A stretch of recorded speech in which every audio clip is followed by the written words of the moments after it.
Hai Sobat Lara, selamat datang di dunia penuh hasrat dan inspirasi di Lara Hasrat. Jangan lupa untuk like, komentar, dan subscribe, karena setiap klik dari kalian adalah langkah menuju petualangan kita. Ayo, kita mulai cerita ini. Hai, kataku lembut. Kamu baik-baik saja. Dia tidak langsung menjawab. Dia duduk di tepi tempat tidurnya, kepalanya di tangannya. Ketika akhirnya dia menatapku, matanya dipenuhi dengan sesuatu yang tidak bisa aku tempatkan. Rasa sakit, kemarahan, mungkin bahkan ketakutan. Kita perlu bicara, katanya. Suaranya rendah tetapi mantap. Perutku jatuh. Oke, kataku, duduk di kursi di seberangnya. Ada apa? Dia menarik napas dalam-dalam dan untuk sesaat aku pikir dia mungkin berubah pikiran. Tetapi kemudian dia berbicara, dan kata-katanya menghantamku seperti pukulan di perut. Tante, aku bahkan tidak tahu bagaimana mengatakannya. Tetapi aku merasa seperti aku tidak bisa mengatakan tidak padamu untuk waktu yang lama, katanya. Suaranya bergetar. Rasanya aku tidak punya pilihan, dan itu menyiksaku. Aku menatapnya, terkejut. Jeffrey, aku tidak mengerti. Dia memalingkan wajahnya, rahangnya mengencang. Aku sudah mencoba mencari tahu selama berbulan-bulan mengapa aku merasa seperti ini. Mengapa aku terus melakukan hal-hal yang tidak ingin aku lakukan. Dan aku pikir itu karena aku tidak ingin mengecewakanmu. Tetapi aku tidak bisa melakukan ini lagi. Kata-katanya menggantung di udara, berat dan mencekik. Aku ingin memberitahunya bahwa dia salah. Bahwa semua yang kami lakukan adalah saling setuju, tetapi jauh di dalam hati aku tahu dia benar. Aku telah melewati batas yang seharusnya tidak pernah aku lewati, dan sekarang aku menyaksikan dampaknya secara langsung. Setelah dia meninggalkan ruangan, aku duduk di sana selama berjam-jam, memutar ulang percakapan itu berulang-ulang di kepalaku. Bagaimana aku bisa membiarkan ini terjadi? Bagaimana aku bisa meyakinkan diriku sendiri bahwa apa yang aku lakukan itu benar. Beratnya semua itu tak tertahankan, dan aku tahu aku tidak bisa menanggungnya sendirian lagi. Keesokan harinya, aku menelepon Paula Pina, sahabatku sejak kuliah. Dia selalu menjadi satu-satunya orang yang bisa aku andalkan untuk mengatakan kebenaran, tidak peduli seberapa sulitnya untuk didengar. Ketika aku menceritakan semuanya padanya, dia tidak menahan diri. Kamu perlu melihat dirimu sendiri dengan keras, Sari, katanya. Suaranya tegas tetapi tidak kasar. Kamu tidak bisa memperbaiki ini kecuali kamu mengakuinya. Semuanya. Aku tahu, bisikku. Air mata mengalir di wajahku. Aku hanya tidak tahu bagaimana cara memperbaikinya. Kamu tidak bisa memperbaikinya dalam semalam, katanya. Tetapi langkah pertama adalah melepaskan Jeffrey. Dia butuh ruang untuk mencari tahu siapa dia tanpa kamu mengawasinya. Dan kamu perlu mencari tahu siapa kamu tanpanya.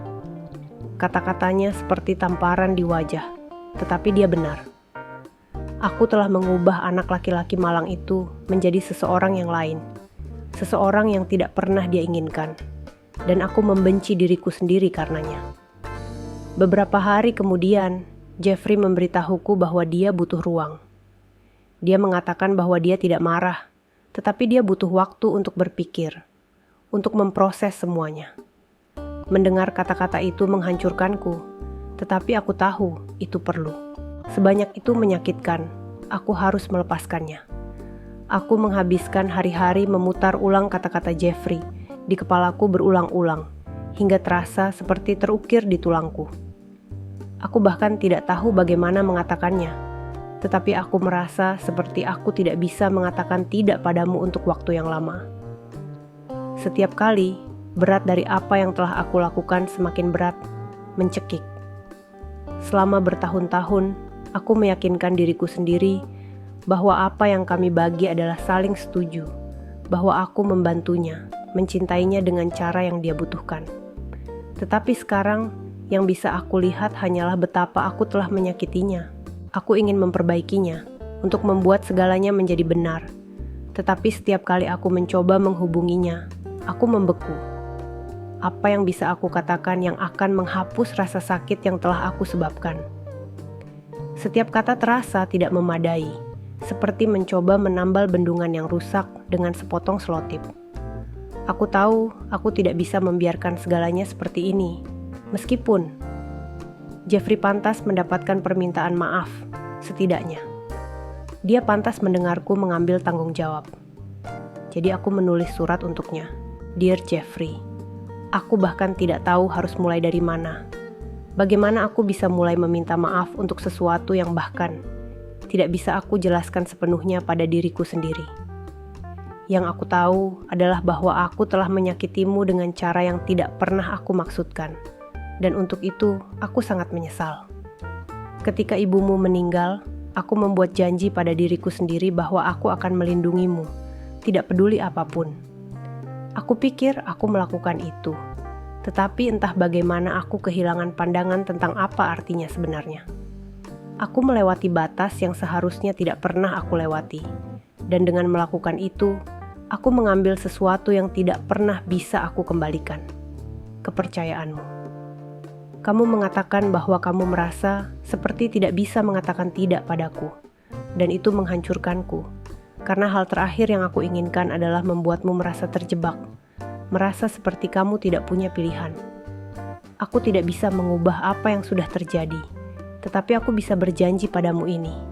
Mulai sekarang, aku akan menghormati batasanmu. Aku akan memberimu ruang yang kamu butuhkan untuk mencari tahu siapa dirimu tanpa aku mengawasi.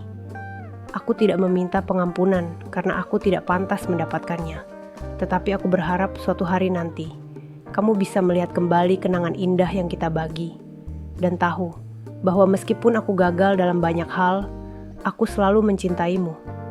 Aku sangat menyesal, Jeffrey, untuk semuanya. Cinta, Tante Sari. Aku meninggalkan surat itu di mejanya suatu pagi ketika dia keluar bersama Reza.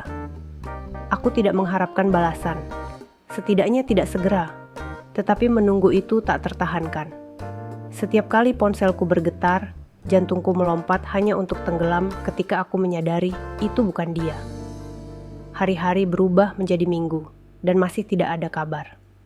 Aku mulai bertanya-tanya apakah aku telah kehilangannya untuk selamanya. Kemudian, suatu malam, ada ketukan di pintu. Aku membukanya dan menemukan Jeffrey berdiri di sana, terlihat lebih tua dari usianya yang 19 tahun. Dia memegang surat itu di tangannya, terlipat dan berkerut seperti telah dibaca 100 kali. Untuk sesaat, kami hanya saling menatap, tidak tahu harus berkata apa. Bisa kita bicara? Akhirnya dia bertanya. Suaranya pelan tetapi mantap. Aku mengangguk, memberi jalan untuk membiarkannya masuk. Kami duduk di ruang tamu, keheningan membentang di antara kami seperti jurang. Akhirnya, dia memecahkannya. Aku sudah banyak berpikir, katanya, menatap surat itu. Tentang kita, tentang semuanya, dan aku tidak tahu apakah segalanya akan kembali seperti semula.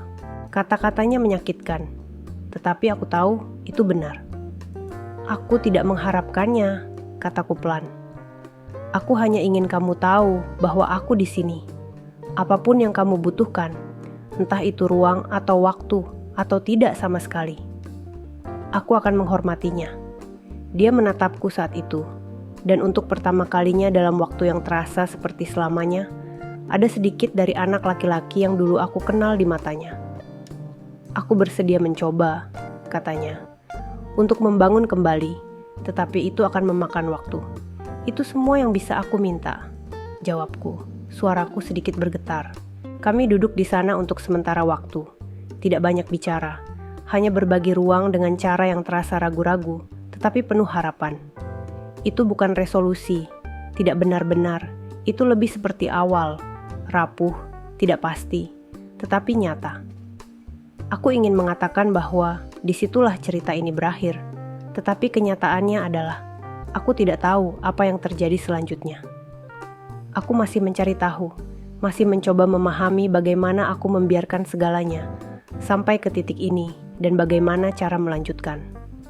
Aku tahu aku telah membuat kesalahan yang mengerikan, dan aku tidak tahu apakah mereka bisa benar-benar diperbaiki. Tetapi aku ingin mencoba untuk Jeffrey, untuk diriku sendiri, untuk kesempatan menjadi lebih baik. Jadi sekarang aku beralih padamu. Apa yang kamu lakukan ketika kamu telah menghancurkan seseorang yang kamu cintai? Bagaimana kamu menebus sesuatu yang tidak termaafkan? Aku tidak memiliki jawabannya, tetapi mungkin kamu memilikinya.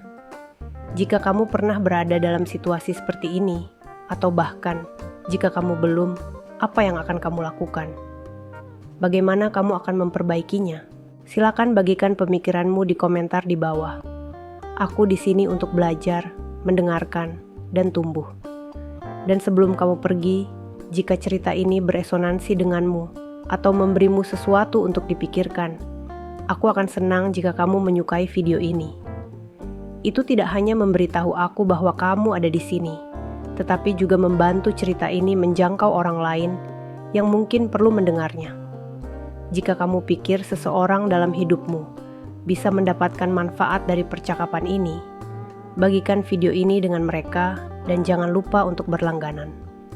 Ini bukan akhir dari perjalananku, dan aku ingin kamu menjadi bagian darinya saat kita bergerak maju bersama.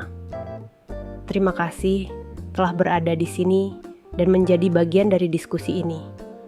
Pemikiranmu, wawasanmu, mereka lebih berarti dari yang kamu tahu.